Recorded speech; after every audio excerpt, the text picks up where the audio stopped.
আজকের গণভবন শ্রীলঙ্কা হয়ে গিয়েছে। শ্রীলঙ্কার রাজা পাকসের চাইতেও ভয়ানক অবস্থা গণভবনে।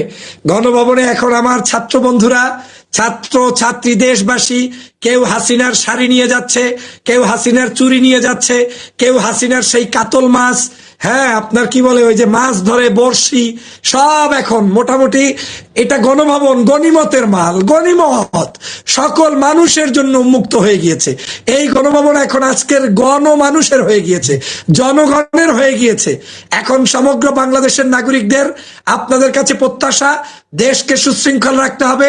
আপনারা জানেন সেনাপ্রধানের সাথে বক্তব্য যেটা হয়েছে, ইতিমধ্যেই ডক্টর আসিফ নজরুল সাহেব তিনি ওই বক্তব্যে গিয়েছিলেন, তিনি সেখান থেকে জেনে এসেছেন, তিনি একটা যে রিপোর্ট নিয়ে এসেছেন সেই রিপোর্টের ভিত্তিতে তিনি বলেছেন আপনাদেরকে শান্ত থাকতে। বাংলাদেশে এমন একটা জিনিস হবে, সেনাপ্রধান ভালো একটা রিপোর্ট দিবেন বাংলাদেশের। তার বক্তব্য কিন্তু 4:30 পর্যন্ত পৌঁছানো হয়েছে।